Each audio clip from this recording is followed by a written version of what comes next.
Hi guys, welcome back to the channel. It's Dan K from Painfacephotos.com. This is the LACC Armory Crit run on a Thursday by LACC.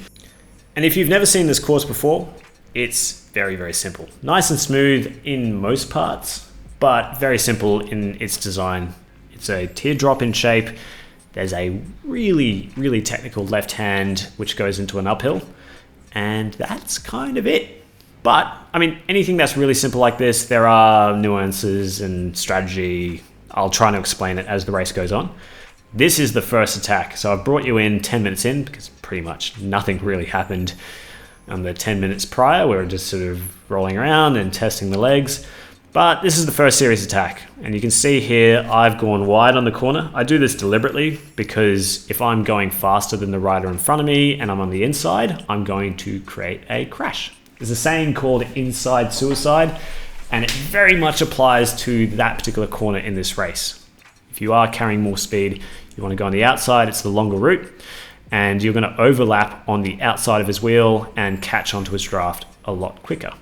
This first breakaway, nothing really happened. He got brought back very quickly. It's too early in the race. Everyone's too fresh.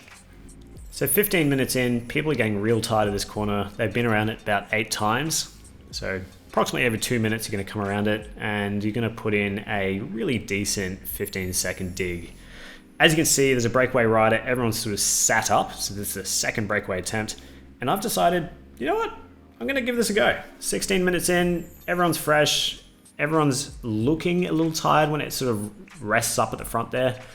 And just have a dig. Just see where it's going to go. I mean, this isn't a race-ending effort for me anyway. It's just a poke at trying, like if you know what your max 1 minute power is, do that, do close to that. And if you get a gap, then go straight into your threshold effort. You'll see here, this is probably the fastest I take this corner, about 40k an hour. And because I'm in a breakaway, I'm not smashing it up this hill as fast as I should because I'm trying to conserve as much energy as I need to make this thing stick. However, there's been 2 riders who've broken off the front of the group to join me, and they're screaming at me at the moment, hey, get on, but their speed differential, again, like completely different. So it's the same situation as I had with that rider that I caught. I was going too fast for him to even dream of catching on the back of me because he's already pretty gassed being out the front. And in this situation, that's looking like a serious breakaway. I've just dropped 1 wheel back and I've joined the chase. So really nice to see that there's been a coherent chase. There's been a few riders that are looking to contribute. And this guy is sort of saying, hey, look, let's roll turns. Let's bring this thing back, right? And this is very common in racing. Like you could just sort of sit up and be like, no, someone else can do the chasing. Like this isn't the race winning move. But everyone's come here and probably a lot of people have ridden from Sydney, which is about an hour away. And no one wants to come all the way out here to race for third. So I've gone onto the front and decided to contribute. And we got a decent chase going, right? So I think that's one of the best things about B grade or Cat 2 or whatever you want to call it.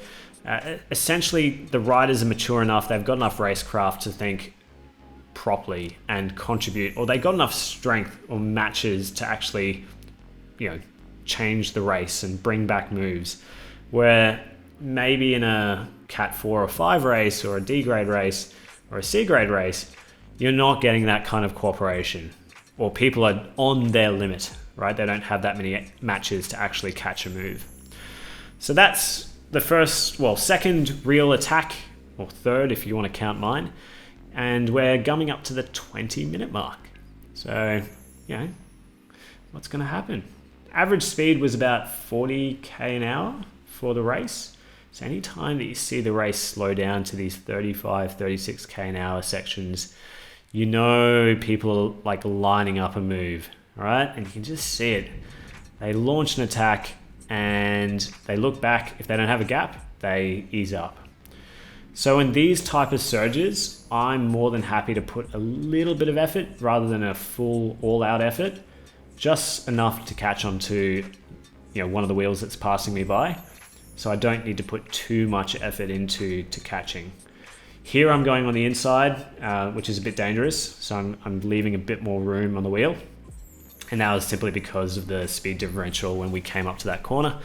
But again, everyone in this race seems pretty, their racecraft was on point, their cornering was good. And I was happy to take that corner the way I did. You'll see here, 26 minutes in, and it's a 40-minute race with 1 lap. Everyone's gearing up. It looks like it's coming down to a sprint. It doesn't look like many people are going to try to go off the front. We've got people drinking on the front and really slowing things down, which is fine, right? If you don't have a reason to be smashing on the front, don't smash it on the front. Conserve your energy, because you never know when you're going to need it. Like now.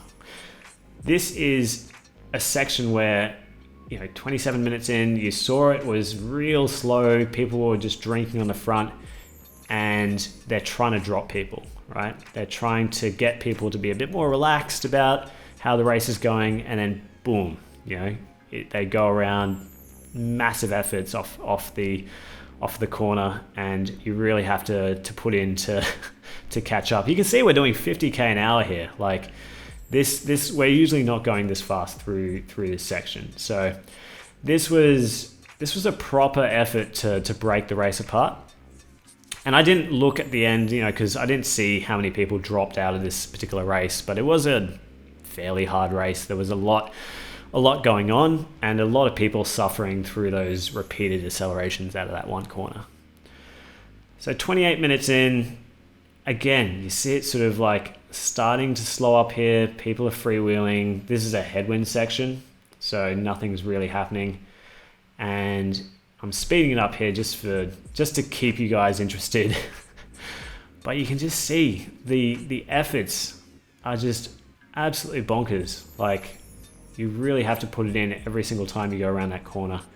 And yeah, it was getting quite difficult towards the end of the race, 29 minutes in. It's a weird time when you get sort of 75% through the race, because that's when people are most tired, and that's when a breakaway is most likely to creep off the front. You'll have people who don't want to chase, almost baiting the riders behind to come up and do some work.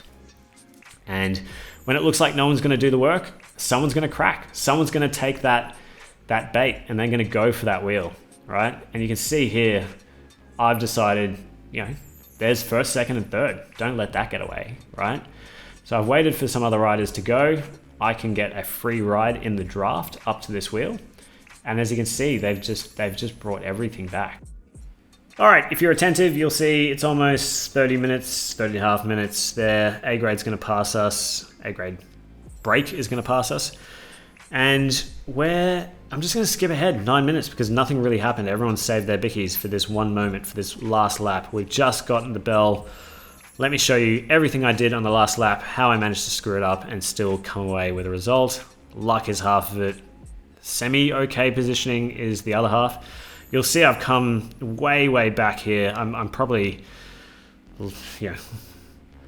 15 riders back, and I've had to put in a huge amount of effort to get on terms. So I've done pretty much more power with that corner and subsequent sprinting that I'm having to do here to get onto the back wheel than I actually did on the final sprint. This was a huge effort, and people just drilling it. So I'm doing 54k an hour through here. Making up wheels and places at 50 plus kilometers an hour is difficult and requires a lot of energy. So really good positioning would have helped a lot. And as you come in through this section, it narrows up, and the opportunities to pass is kind of like, well, do I sit on a wheel? Do I, not? And you'll see it gets very sketchy and narrow. There's all this sort of bushes and shrubbery. So in no man's land, just have to go, right? And hope that it works out. This guy goes in front of me, get a good draft out of him. I go onto the grass here, and luckily he starts sprinting into the center, which gives me free air, and I just nab him on the line. Happens very quickly. So let's slow it all down for you guys and run through just how that sprint played out. So it's notoriously difficult, this sprint, because it's over fairly quickly. Through here, you really need good positioning. I didn't have that. There's rubbish and shrubbery and bushes to my right hand side. It's very difficult to pass, and I was kind of on the limit of where I could be. I'm not in the draft here, you'll see that, and I just have to go. When you're not in a draft and you're not moving up, you just have to hope that someone's going to come out in front of you like this and give you a good draft and a bit of an armchair ride to the end. This guy on the canyon nudges me into the grass. That happens. Everyone wants, no one's really holding their line, which is, it's racing, it happens. It wasn't nefarious or malicious or anything like that. But I've been able to make it through and go for the sprint. And I've just managed to pip this rider at the very end. But it was super close, and I had very, very little left at the end. I put it all out there. If I had better positioning, I probably could have saved a few watts, and maybe the result could have been different, but that's racing, It doesn't always happen the way that you envisioned it, and sometimes you get boxed in and this, that, and the other. But it happens, and I hope you guys enjoyed watching it. But got away with second place in the end. I was pretty happy about that, and hopefully I'll finally be able to win someday at LACC Armory. Maybe next week. We'll give it a go. We'll see you guys then. Hope you subscribe, and thanks for watching.